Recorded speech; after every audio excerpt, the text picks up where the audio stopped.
Hello, everyone. Welcome. Please like, share, comment, subscribe. There's your little reminder. Today is June 3rd, Thursday, June 3rd. Welcome to In Truth Live. And this is part of our new features, the watch parties that we're hosting, where 2 or 3 are gathered in his name. There he is in our midst. So today we're sharing a video by Prager University. For those of you, they're also known as PragerU. You can look them up on YouTube and you can go to their website. They have a lot of great educational videos, videos that speak truth, and they're free to watch, and you can also support them. Today we're going to be watching a video with an interview, a testimony actually by Kari Lake. It's a moment in truth. And the video is part of the PragerU library. Oh, we got some comments. Great. All right, let's go ahead and play it. To be afraid and angry. I really value the truth and honesty, and I didn't feel that the media was interested in that anymore. My name is Kari Lake, and this is my story. I was born and raised in Bettendorf, Iowa, part of the Quad Cities. So I was watching the Today Show and Tom Brokaw, and that was the first time I thought, is this a job I could do? This looks really interesting. And I remember being a little girl in Iowa, laying in the grass and looking up and seeing a plane, because planes never flew low because they were never landing anywhere near us, but they were flying way up there. And I thought, one day I'm going to be on a plane and I think I'm going to fly out of here. And now I've worked for 22 years as the main anchor, covered stories in Cambodia. I've been to the White House a couple times. I've interviewed sitting presidents. So it was a great career. I really enjoyed it for the most part. I started behind the scenes at the #1 station in my hometown. Then one person said to me one day, you should be the news anchor. I think I see you as a news anchor someday. I thought, really? Oh, that's kind of cool. I think I felt I had arrived when I made it to Phoenix, though, because I was working with such a great group of professionals. These were people who were seasoned journalists. You know, you had all age groups represented.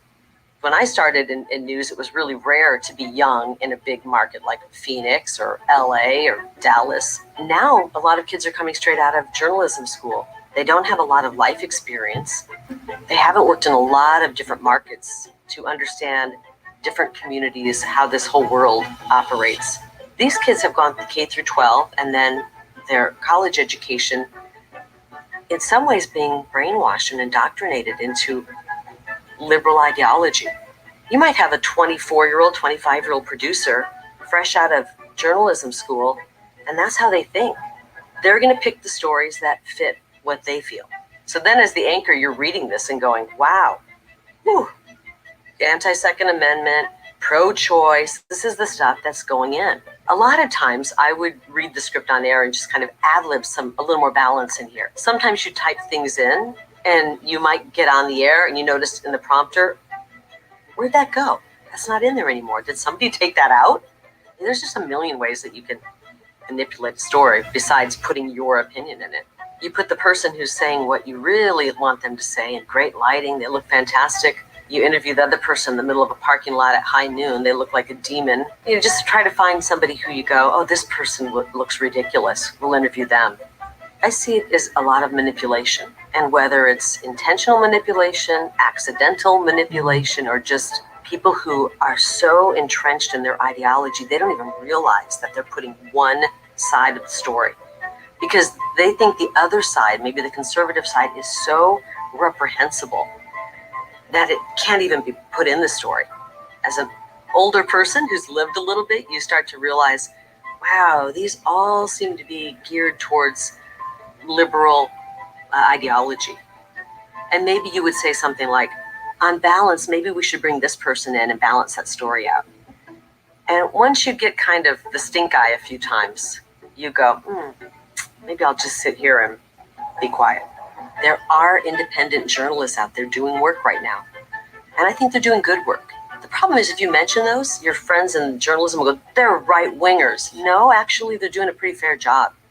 You just don't know what fair is anymore. Fair journalism seems like it's right-wing to them because we've gone so far from fair journalism.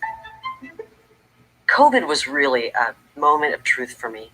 I saw a neighbor who was the most beautiful 90-year-old woman I'd ever seen. The other day I saw her. She's in a walker now. She looks like she's aged 100 years in 1 year.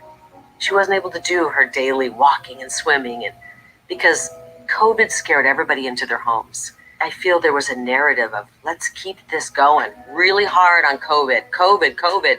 You'd see an hour-long show with 45 minutes of COVID coverage, somebody who's on a ventilator, a family that got wiped out from COVID. And these are horrible stories. I'm not discounting that. But there are also thousands of stories of people who got it, maybe didn't even know they had it, or had very mild symptoms, or it felt like a cold or flu and they got over it.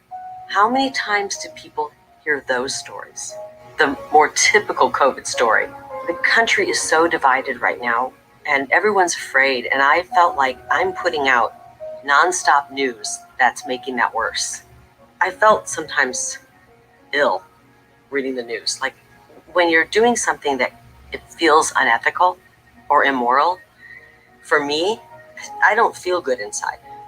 It just got really heavy. I felt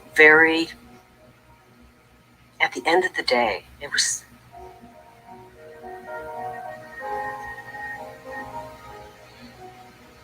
I just didn't feel good about it. There's too much at stake to scare people like that. Every night, I just wanted to rip my microphone off and just run and run. And I sat down with my husband and I said, I can't do this anymore. I worked 30 years in broadcasting. And I want to say I had some amazing moments there. I worked with great people. I had a wonderful career. But things have changed so much in the media that it just was unrecognizable. I really valued the truth and honesty. And I didn't feel that the media was interested in that anymore. I didn't expect the reaction I got when I quit at all. I put the video out when I resigned. I wanted to let the viewers know. I mean, I've been with the people of Arizona since 1994. If I'm making a personal sacrifice to walk away from my career, I want the viewers to know why. I feel that I owe them the honesty. I went to bed and I woke up the next day and my phone was, it was almost hot to touch. Whew. Holy, what the heck? What's going on? I mean, text messages galore. My inbox was full. It was all positive. Thank you for standing up. We thought something's been going on. You kind of confirmed it. You know, my relatives thought I was crazy when I was saying the news isn't always being honest with us. Thank you for confirming that. The one thing I heard the most in the comments and the emails coming my way was, I'm going to speak out now. You gave me the courage to talk to that person at work who's kind of been a real loudmouth and I'm feeling nervous about sharing my opinion. I'm entitled to my own opinion. If you see somebody speaking out, you need to support them. If you see somebody getting canceled on Twitter, the cesspool called Twitter, step in and have the courage to say, hey, I support you. It makes a big difference if people start to see that. I do believe that a lot of the media wants us to be afraid and angry. You're a great consumer of news if you're sitting at home angry and afraid. You just keep watching it. The minute you kind of walk away from all of that, you start living your life a little more. Put the phone down, turn the TV off, and go out and live a little bit of life. That's where you're going to learn. Thank you for watching this video. To keep PragerU videos free, please consider making a tax-deductible donation. That was great. I'm really going to enjoy making this series of 2 or more gathered watch parties. Feel free to email us ideas as well. truth@intruthnewscom. And stay tuned. There's more to come today.